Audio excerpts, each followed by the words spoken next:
नमस्कार दोस्तों, हमारे कहानियों के चैनल में आपका स्वागत है। आपको अगर हमारी कहानियाँ पसंद आती हैं तो आप और भी कहानियाँ सुनने के लिए चैनल को सब्सक्राइब और लाइक कर सकते हैं। तो आज की कहानी हम शुरू करते हैं। आराध्या की तबीयत इन दिनों अच्छी नहीं रहती थी। कभी उल्टी हो रही थी, कभी मन में चल रहा कुछ विचार, क्योंकि मन भी तो इस समय उल्टा पुल्टा ही होते रहता है। आखिरकार तीसरा महीना जो लगने वाला था, इस समय तो मन खराब हो ही जाता है। तो आराध्या का भी मन खराब हो रहा था। ऊपर से घर में देखभाल के नाम पे तो सिर्फ एक ताई थी, आई थी, जो घर का काम निपटा के चली जाती थी। वो ताई जी घर का काम करने के लिए उन्होंने रखा हुआ था। आराध्या इस समय खुद को बहुत अकेला महसूस कर रही थी। अकेलेपन से तंग आके आखिर उसने अपनी माँ को फ़ोन लगाया और उसने कहा, माँ, क्या मैं आपके साथ कुछ दिनों के लिए रहने के लिए वहाँ आ सकती हूँ? माँ को फ़ोन लगाने के बाद कहा, माँ कहा बेटा, तेरा तो तीसरा महीना चल रहा है ना, तो तेरी देखभाल के लिए वहाँ भी कोई बड़ा व्यक्ति नहीं है। तेरे सास ससुर तो है नहीं, और अकेली क्या क्या करेगी। और तेरी छोटी ननद, उसका तो विवाह हो चुका है, और जब वो थोड़े से तो छोटी ही थी, 1 साल के अंदर तो उसकी शादी हो गई। अब उसे भी कुछ खास क्या ही पता होगा। चल तू ऐसा कर, तू मेरे पास आ जा। तेरी भी देखभाल के लिए वहाँ कोई नहीं है। मैं यहाँ और तुम्हारी जो भाभी है मिलके तुम्हारी देखभाल कर लेंगे, और तुम्हारी डिलीवरी भी यहीं हो जाएगी। आराध्या आने के लिए तैयार हो जाती है। शाम को उसने पति का आने का इंतज़ार करती है और सुगंध वाली अगरबत्ती आराध्या कमरे में जलाती है ताकि उसकी कुछ उल्टियाँ रुक जाए। तब तक पति अमित आ जाता है और कमरे में खुशबू थी, पर आराध्या का मन तो कच्चा हो रहा था। बार बार उसे उल्टियाँ से इतनी तकलीफ़ हो रही थी। उसके बाद अमित बोलता है, क्या तुमने अपनी माँ से बात की? देखो, मैं यहाँ अच्छी तरह से तुम्हारी देखभाल नहीं कर पा रहा, ऑफिस की छुट्टियाँ भी नहीं ले सकता। अगर तुम वहाँ चली जाओगी तो तुम्हारी अच्छी तरीके से देखभाल हो जाएगी। अमित कहता है, तो फिर टिकट आगे 15 दिन के बाद का मिल रही है। फिर 15 दिन का सामान इकट्ठा करती है और किसी तरह से वो 15 दिन आराध्या काट ही लेती है। और अमित के भी 2-3 कपड़े रखती है, क्योंकि अमित को तो वापस भी लौटना था। आराध्या पूरी तरह से मना चुकी थी मन कि वो आगे के 6 महीने और बच्चा होने के बाद के भी 2 महीने वहाँ गुजारेगी और फिर ही वापस लौटेगी। अमित को उसने सारी बातें बता दी। अमित को इस बात से कोई ऐतराज़ नहीं था। वो बस अपनी पत्नी और बच्चे की अच्छी तरह से देखभाल चाहता था, और उसको बुरा भी नहीं लग रहा था। आखिर वहाँ ये अकेला भी तो ही था। आराध्या अपना मायके पहुँचती है। वहाँ पहुँच के उसे करीब तीसरा महीना कंप्लीट हो चुका था। आराध्या की माँ उसके लिए बहुत अच्छी खाने की चीज़ें बनाती है, पर आराध्या का मन तो उल्टी बार बार हो रही थी। इसके कारण उसे उल्टी ही आ रही थी, और खाने की चीज़ को लेकर उसका मन बहुत बदलने लगा था। लेकिन कुछ समय आगे बढ़ता है तो उसकी उल्टियाँ रुक जाती है और उसका मन थोड़ा ठीक होने लगता है। थोड़े दिन में कभी कभार जो छत पे मौजूद थी, जैसे फ्लैट का सिस्टम तो नहीं था यहाँ, क्योंकि यहाँ छत वाले घर थे बहुत सारे, तो वो कुछ समय के लिए छत पे टहलने के लिए चली जाती है। आराध्या को इस समय बहुत गर्मी लग रही होती थी, और छत पे जाने से उसे काफ़ी आराम मिलता है। तो थोड़ी देर वो वहाँ बैठी रहती है, फिर नीचे आ जाती है। और रात की बात है, आराध्या कहती है, माँ, इस बंद कमरे के अंदर मुझे अच्छा नहीं लगता। वो जो बाहर का कमरा है जिसमें खिड़की की हवा आती है, वो मुझे अच्छा लगता है। प्लीज़ मुझे इस बाहर वाले कमरे में रहने दो ना। माँ थोड़ा मना करती है, बोलती है, रात का समय है, बाहर से कुछ भी बुरी आफतें आती हैं, और गर्भवती की स्त्री का आसन बड़ा कमज़ोर होता है। ऐसी स्थिति में बलाओं का बड़ा डर रहता है। तू अंदर के कमरे में ही लेट जाना। आराध्या कहती है, मैं तो हनुमान चालीसा पढ़ के सोती हूँ, आप चिंता मत करना। आज छोटी सी हनुमान चालीसा मेरे बिस्तर के नीचे रख देना। आपने रखी थी ना, तो कोई आसपास भी फटकेगा नहीं। और उसकी माँ मुस्कुरा देती है। इस बात के लिए थोड़ा तैयार हो जाती है, थोड़ा अनमन करती है, फिर तैयार हो जाती है। आराध्या उस रात अकेले सोती है, क्योंकि उस रात उसे बहुत गर्मी लग रही थी, और कमरे में बाहर से जब ठंडी हवा आ रही थी तो उसे बहुत अच्छा लग रहा था। रात में ऐसा कुछ नहीं था कि जिससे आराध्या को डर लगे, लेकिन अगले रात आराध्या का डर का कारण तो हुआ। रात में उस समय उसे डर नहीं लगा, लेकिन अगली सुबह जो हुआ उसे सुनने के बाद आराध्या के मन में थोड़ा सा डर महसूस हुआ। उस रात की बात थी, आराध्या को करीब 11 बजे तक नींद नहीं आ रही थी, और नींद बाहर नहीं आ रही है तो वो बाहर उसके पति के खाने पीने की चिंता और घर की चिंता, कभी कारण कुछ भी हो, नींद तो नहीं आती थी। और अक्सर दिन में भी थोड़ा आराम मिल जाता था आराध्या को, क्योंकि घर में कोई काम उसे करना नहीं होता था। तो वो रात में जगकर फिर मोबाइल की एक मूवी देखने लग जाती है, मोबाइल के अंदर ही। तभी खिड़की से उसे ठंडी सी हवा लगती है, जिससे बहुत उसे सुकून महसूस होता है। तो आराध्या बोलती है, थोड़ा तो मन लेटे लेटे भी उब गया है, क्यों ना मैं थोड़ी देर उठ के बैठ जाती हूँ। आराध्या उस समय आसपास जो बहुत सारे घर थे उन्हें देख रही थी। उनकी खिड़कियाँ भी अक्सर खुली रहती थी रात में, क्योंकि बहुत गर्मी हो रही थी।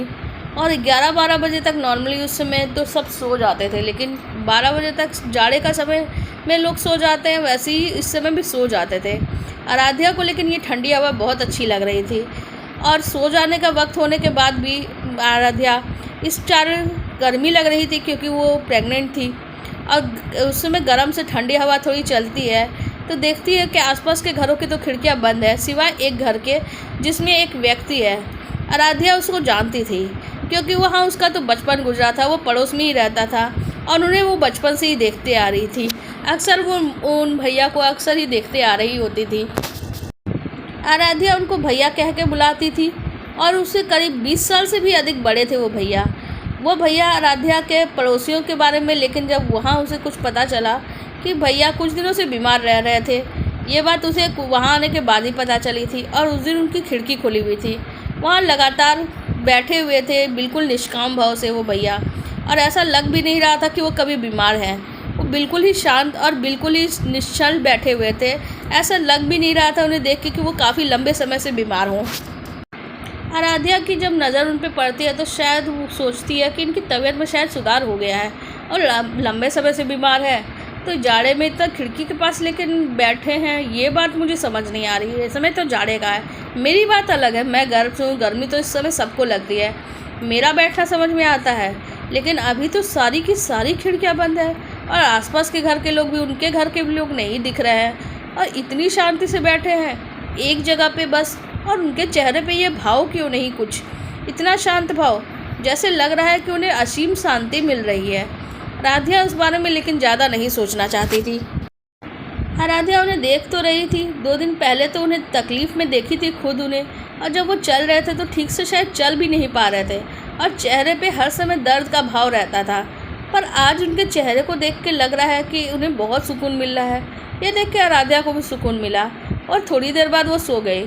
लेकिन कुछ हल्ले की आवाज़ से सुबह उसकी आँख खुलती है तो सुबह के 9 बज चुके थे। उसने सोचा उठने में तो बहुत देर हो गई, तो वो उठ के बाहर जाने के लिए कोशिश करती है, तब तक उसकी माँ आ जाती है और बोलती है, अरे ऐसे समय बाहर मत जाओ। आराध्या पूछती है, माँ लेकिन बाहर से ये आवाज़ें कैसे आ रही है, ऐसा लग रहा है बाहर कुछ लोग रो रहे हैं, क्या हुआ है? तो आराध्या की माँ बताती है, वो जो तेरे पड़ोस के भैया थे ना, वो जो उन्हें भैया के बारे में बता रही थी ना, उनकी तकलीफ़ बहुत ज़्यादा थी। तो आराध्या को ध्यान आता है कि उन्हें शांत भाव से उन्हें रात में ही तो देखी थी। उसने कहा लगता है उनकी रात में ही मृत्यु हो गई और शायद वो मृत्यु उनकी रात में ही हुई होगी और सुबह उनका मृत शरीर उनके कमरे में मिला है जो ऊपर की तरफ पड़ता है ना। मैं तुझे बाहर मना कर रही हूँ, तू बाहर मत बैठ। अब क्यों ना हो, ये बात सुन के आराध्या को अचानक से थोड़ा झटका लगता है, क्योंकि जब उनकी मृत्यु हुई होगी तो वो तो उसे सामने बैठे हुए दिख रहे थे आराध्या को, एकदम कल रात में स्वस्थ और बिल्कुल शांत भाव से उन्हें आराम से बैठा हुआ देखा था। और सुबह सुबह उनकी मृत्यु हो चुकी है, बल्कि रात में ही सुबह हो चुकी है। आराध्या तो उन्हें पता नहीं कब ठीक ठाक मर गया, ऐसा तो नहीं है। आराध्या ने देखा तो बोला, सोचा उसने कि ये कोई सपना था या जो उसने जो देखा वो कोई आत्मा थी। उन्हें डर से मुक्ति मिल चुकी थी आराध्या को, लेकिन अभी थोड़ा डर लगा और ऊपर ही हवाओं का डर तो गर्भ के समय में लगता ही है। उसने सोचा कि मैं अंदर के कमरे में भी चैन से सो नहीं सकती और इस बाहर के कमरे में अगर ऐसा कुछ मुझे दिख रहा है तो डरने वाली बात तो है ही। 2-4 दिन अंदर के कमरे में आराध्या किसी तरह से गुजारती है। फिर वो सोचती है कि अब मैं बाहर के कमरे में सोती हूँ तो थोड़ा अच्छा लग रहा है, अंदर थोड़ा थका थका लगता है। और उसका करीब अब 6ठा महीना चल रहा था। आराध्या मन में सोच रही थी। फिर वो नीचे उतर के माँ से कहती है, छत पे चली जाती है। फिर नीचे उतरने में बोलती है, माँ कि थोड़ा खतरा ज़्यादा है, तू नीचे चढ़ना उतरना बंद कर, 2-4 सीढ़ी चढ़ के तू नज़दीक चल जा, यहाँ जो छत है थोड़ी सी ही ऊपर है, वहाँ चल जा और छत के जो छज्जे के जो नीचे है वहीं रहना, क्योंकि खुली छत के नीचे रहना ठीक नहीं है। और कोई भी अगर तुझे जो आफतें हैं वो तुम्हारे छज्जे के नीचे से तुझे नहीं छू सकती, और वैसे भी तो वहाँ पूजा का स्थान है तो तुम वहाँ छत पे जा सकते हैं, पर नीचे बार बार उतरना ठीक नहीं होगा तेरे लिए।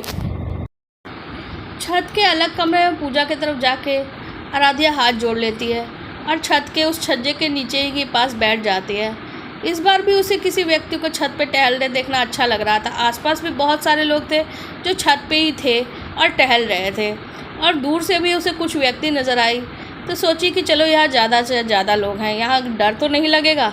लेकिन आराध्या के मन में फिर से एक डर आने वाला था, क्योंकि इस बार जो उसने देखा, छत के थोड़ी दूरी में कुछ मकान छोड़ के एक व्यक्ति को उसने टहलते हुए देखा था। और करीब एक वक्त बाद ही, कुछ घंटों बाद ही एक व्यक्ति आया और उस घर में किसी की मृत्यु के बारे में बताया था, और जिसकी मृत्यु हुई थी उसी को उसने छत पे टहलते हुए देखा था, और लगभग उस समय उसकी मृत्यु हो चुकी थी। अब आराध्या को ये जब बात पता चली तो उसे अजीब किस्म का डर लगने लगा, क्योंकि वो अब उन व्यक्तियों की आत्माओं को देख रही थी, खास करके पुरुषों की। इस बीच किसी महिला की भी मृत्यु होती तो वो उनकी आत्मा को नहीं देख रही थी, लेकिन पुरुषों की आत्माओं को वो जरूर ही देख रही थी। आराध्या को पिछली घटना और इस घटना को अब उसने सोच लिया था कि वो अपनी माँ और भाभी को इस बारे में ज़रूर शेयर करेगी। आखिर क्योंकि अब उसे इस घटनाओं से डर लगने लगा था, क्योंकि एक के बाद एक उसने 4-5 ऐसी ही आत्माओं को देखा जिनकी आसपास में अगर मृत्यु होती। एक तो बूढ़ा व्यक्ति था, उसने छत पे पड़ोस में रहने वाले एक व्यक्ति की भी मृत्यु हुई थी, तो उसे भी छत के आसपास ही देखा था। उस बूढ़े व्यक्ति ने भी उसे दूर से ही आशीर्वाद दिया था, और वो कुछ ही देर बाद वापस चले गए, और उसके बाद भी थोड़ी देर बाद ही उसे पता चला कि उनकी भी मृत्यु हो चुकी है। आराध्या पिछले कुछ महीनों में कुछ ऐसे लोगों को देखने की बात अपनी माँ और भाभी को बताती है। माँ और भाभी को थोड़ा डर होता है आराध्या के लिए, कोई ऊपरी आफत तो नहीं आने की कोशिश कर रही है उसके ऊपर। माँ सोचती है, उसके बाद कहती है कि छत नहीं तो वो एक छाता ले ले। छाता लेके फिर माँ और भाभी मिलके आराध्या को एक मंदिर में लेके जाती हैं। हालांकि वो मंदिर ऐसा नहीं था जिसके अंदर जाया जा सके, क्योंकि बहुत छोटा सा था और बाहरी क्षेत्र में ही लोग उसके हाथ वगैरह जोड़ते थे। उसके अंदर एक छोटी सी प्रतिमा थी, और उनके यहाँ हाथ जोड़ने से अक्सर सारे बलाएँ दूर हो जाती है। वो अष्टभुजी माता का मंदिर था। मंदिर में कोई भी पुजारी नहीं होते थे, और मंदिर के बाहरी में ही हाथ जोड़ के खुद को इलायची और प्रसाद वगैरह चढ़ाया जाता था, और माँ और भाभी ने वही प्रसाद चढ़ाया और थोड़ी देर बाद आराध्या को दिया। उस दिन के बाद आराध्या को काफ़ी दिनों तक कोई आत्मा नज़र नहीं आई, लेकिन कुछ दिनों के बाद ही उसने अपने एक प्यारे से बेटे को जन्म दिया, और उसके बाद फिर उसे एक आत्मा नज़र आई जो एक काफ़ी बूढ़े व्यक्ति की थी। आराध्या उन्हें भी जानती थी, क्योंकि वो भी पड़ोस में ही रहती थी और अक्सर ही उन्हें वो आते जाते देखती थी। इस बार आराध्या की गोदी में उसका बेटा भी था, पर उस बूढ़े व्यक्ति की आत्मा ने जब उसे देखा तो वो मुस्कुराया और आगे बढ़ गया। आराध्या को इसके बारे में पता नहीं था, लेकिन एक के बाद एक जब उसके साथ घटनाएं आ रही थी तो उसने सोच लिया था। पंडित और पुजारी को इस बारे में फिर दिखाया गया। समय बीतता गया, बेटे की 3 महीने की आयु हो गई। उसके बाद वो अपने शहर लौट के आ गई। अपने शहर लौटने के बाद उसके कुछ महीनों तक भी उसे छोटे मोटे संकट आते रहते, जिससे वो डर जाती। तो इस समय उसने देवी मंदिर जाने का फ़ैसला किया, और देवी मंदिर जाने के लिए वो बस में चढ़ती है अपने पति के साथ। वहाँ पे कुछ लड़कियाँ भी चढ़ती हैं जो 9-10 करके आती हैं, और वो लड़कियाँ बहुत छोटी नहीं थी और बहुत बड़ी नहीं थी। उससे बेटे से कम 10-11 साल तो बड़ी होंगी, और आराध्या का बेटा भी करीब 2 साल का हो चुका था, 2 या 2.5 साल का। 11-12 साल की, 13-14 साल की कुछ लड़कियां थीं। बस में एक आराध्या ने एक व्यक्ति को देखा जो बहुत ही अजीब किस्म का था। उसका चेहरा भी बहुत अजीब था, और वो लगातार उसके बेटे को घूरे जा रहा था।